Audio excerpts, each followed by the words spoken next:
ಧರ್ಮಸ್ಥಳ ಬುರುಡೆ ಕೇಸಿಗೆ funding ಮಾಡಿದ್ದವರಿಗೂ ಕೂಡ ಸಂಕಷ್ಟ ಎದುರಾಗ್ತಾ ಇದೆ. ಚಿನ್ನಯ್ಯನಿಗೆ ದುಡ್ಡು ಕೊಟ್ಟಂತ 11 ಮಂದಿಗೆ ಎಸ್ಐಟಿ ನೋಟಿಸ್ ಕೊಟ್ಟಿದೆ. ಧರ್ಮಸ್ಥಳ ಬುರುಡೆ ಕೇಸ್ ಯಾರ್ಯಾರು ಫಂಡಿಂಗ್ ಮಾಡಿದ್ರು ಅವರಿಗೂ ಕೂಡ ಸಂಕಷ್ಟ ತಪ್ಪಿದ್ದಲ್ಲ. ಚಿನ್ನಯ್ಯನಿಗೆ ದುಡ್ಡು ಕೊಟ್ಟಂತ 11 ಮಂದಿಗೆ ಎಸ್ಐಟಿ ನೋಟಿಸ್ ಕೊಟ್ಟಿದೆ. ವಿಚಾರಣೆಗೆ ಹಾಜರಾಗಿ ಅಂತ ಸೂಚನೆಯನ್ನ ನೀಡಿದ್ದಾರೆ ಅಧಿಕಾರಿಗಳು. 6 ತಿಂಗಳ ಹಿಂದೆ ಹಲವು ಖಾತೆಗಳಿಂದ ಚಿನ್ನಯ್ಯನಿಗೆ ಫಂಡಿಂಗ್ ಆಗಿದೆ. ಬೇರೆ ಬೇರೆ ಖಾತೆಗಳಿಂದ ಚಿನ್ನಯ್ಯನಿಗೆ ದುಡ್ಡು ಬಂದಿದೆ. 6 ತಿಂಗಳ ಹಿಂದೆ ಗಿರೀಶ್ ಮಟ್ಟಣ್ಣವರ ಖಾತೆಯಿಂದಲೂ ಕೂಡ ಹಣ ವರ್ಗಾವಣೆ ಆಗಿದೆ. ಚಿನ್ನಯ್ಯ ಹಾಗೂ ಆತನ ಪತ್ನಿಯ ಅಕೌಂಟಿಗೆ ಹಣ ಟ್ರಾನ್ಸ್ಫರ್ ಆಗಿದೆ. ಈತನ ಹಣದ ವಹಿವಾಟಿನ ಎಲ್ಲಾ ಡೀಟೇಲ್ಸ್ ಅನ್ನ ತೆಗೆದು ಪರಿಶೀಲನೆ ಮಾಡಿದ್ರು ಎಸ್ಐಟಿ ಅಧಿಕಾರಿಗಳು. 6 ತಿಂಗಳ ಹಿಂದೆ ಬೇರೆ ಬೇರೆ ಖಾತೆಗಳಿಂದ ಚಿನ್ನಯ್ಯನಿಗೆ ಹಣ ಬಂದಿರೋದು ಗೊತ್ತಾಗಿದೆ. ಯಾರ್ಯಾರು ದುಡ್ಡು ಕೊಟ್ರೋ, ಯಾರ್ಯಾರು ಫಂಡಿಂಗ್ ಮಾಡಿದ್ರೋ ಅವರಿಗೂ ಕೂಡ ಸಂಕಷ್ಟ ತಪ್ಪಿದ್ದಲ್ಲ. 11 ಜನಕ್ಕೆ ನೋಟಿಸ್ ಅನ್ನ ಎಸ್ಐಟಿ ಅಧಿಕಾರಿಗಳು ಕೊಟ್ಟಿದ್ದಾರೆ. ವಿಚಾರಣೆಗೆ ಬನ್ನಿ ಅಂತ ಹೇಳಿದ್ದಾರೆ. ಪ್ರಕರಣದ ಹಿಂದಿರೋ ಕಾಣದ ಕೈಗಳ ಬೆನ್ನು ಬಿದ್ದಿದೆ ಎಸ್ಐಟಿ. ಈ ಬಗ್ಗೆ ಹೆಚ್ಚಿನ ಡೀಟೇಲ್ಸ್ ಅನ್ನ ಕೊಡ್ತಾರೆ ನಮ್ಮ ಪ್ರತಿನಿಧಿ ಭರತರಾಜ್ ಸಂಪರ್ಕದಲ್ಲಿದ್ದಾರೆ. ಭರತರಾಜ್, ಚಿನ್ನಯ್ಯನಿಗಂತೂ ಈ ಪ್ರಕರಣದಲ್ಲಿ ಸಂಕಷ್ಟ, ಅದರ ಜೊತೆಗೆ ಈತನಿಗೆ ಫಂಡಿಂಗ್ ಮಾಡಿದ್ದವರಿಗೆ ಪ್ರಮುಖವಾಗಿ ಯಾರ್ಯಾರ ಹೆಸರುಗಳಿದೆ, ಎಷ್ಟೆಷ್ಟು ಫಂಡಿಂಗ್ ಆಗಿದೆಯಂತೆ? ಗಿರೀಶ್ ಮಟ್ಟಣ್ಣನವರದು ಕೂಡ ಹೆಸರಿದೆ ಈ ಲಿಸ್ಟ್ ಅಲ್ಲಿ.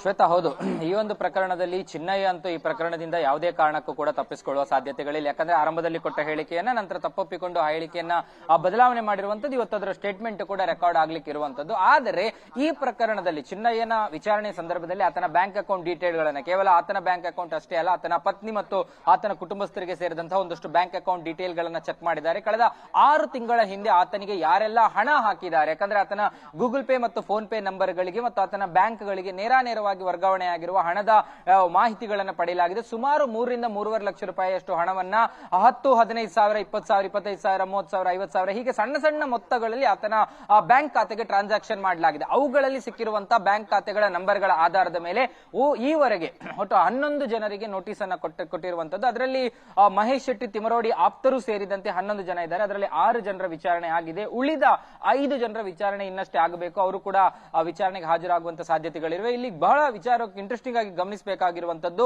ಗಿರೀಶ್ ಮಟ್ಟಣ್ಣನವರ ಸಂಬಂಧಿಯ ಒಬ್ಬರ ಖಾತೆಯಿಂದಲೂ ಕೂಡ ಅವಕ್ಕೆ ಹಣ ಹೋಗಿದೆ ಅನ್ನುವಂಥದ್ದು. ಅಂದ್ರೆ ಗಿರೀಶ್ ಮಟ್ಟಣ್ಣವರಿಗೆ ಸೇರಿದಂತ ಒಬ್ಬ ಬಹಳ ಆಪ್ತ ವಲಯದಲ್ಲಿ ಗುರುತಿಸಿಕೊಂಡಿರುವಂತಹ ಒಬ್ಬ ಸಂಬಂಧಿಯ ಖಾತೆಯಿಂದ ಕೂಡ ಅವರಿಗೆ ಈತನ ಖಾತೆಗೆ ಹಣ ಹೋಗಿದೆ. ಅದ್ರ ಜೊತೆಗೆ ಬೇರೆ ಬೇರೆಯವರ ರೀತಿಯಿಂದ ಬೇರೆ ಬೇರೆ ಅಂದ್ರೆ ಉಜಿರೆಯ ಕೆಲವೊಂದು ವ್ಯಕ್ತಿಗಳು ಮತ್ತು ತಿಮರೋಡಿ ಆಪ್ತ ಬಣದಲ್ಲಿ ಗುರುತಿಸಿಕೊಂಡವರ ಬ್ಯಾಂಕ್ ಖಾತೆಗಳಿಂದಲೂ ಕೂಡ ಹಣ ಹೋಗಿರುವಂತದ್ದು. ಹಾಗಾಗಿ ಅವರನ್ನ ಕರೆದು ವಿಚಾರಣೆ ನಡೆಸಲಾಗ್ತಾ ಇದೆ. ಅಂದ್ರೆ ಏನಕ್ಕೆ ಹಣ ಹಾಕಿದ್ದೀರಿ ಮತ್ತು ಯಾರ ಡೈರೆಕ್ಷನ್ಸ್ ಗಳ ಆಧಾರದ ಮೇಲೆ ಹಣ ಹಾಕಿದ್ದೀರಿ ಮತ್ತು ಅವರ ಮೊಬೈಲ್ ನಂಬರ್ ಗಳನ್ನ ಪಡೆದು ಮತ್ತು ಚಿನ್ನಯ್ಯನ ಜೊತೆಗೆ ಅವರ ಸಂಪರ್ಕಗಳ ಬಗ್ಗೆ ಕೂಡ ಮಾಹಿತಿಗಳನ್ನ ಕಲೆ ಹಾಕ್ತಾ ಇದೆ.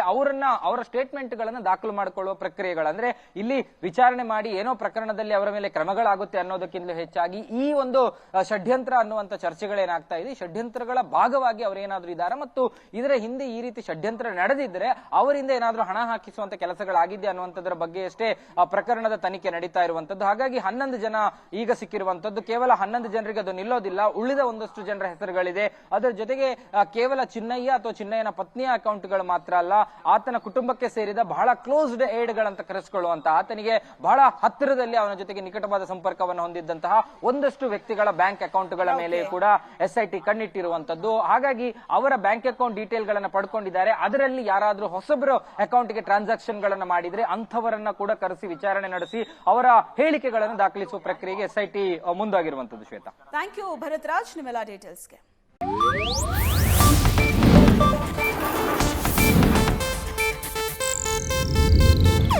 ಇದು ಏಷ್ಯಾನೆಟ್ ನ್ಯೂಸ್ ನೆಟ್ವರ್ಕ್ ಪ್ರಸ್ತುತಿ.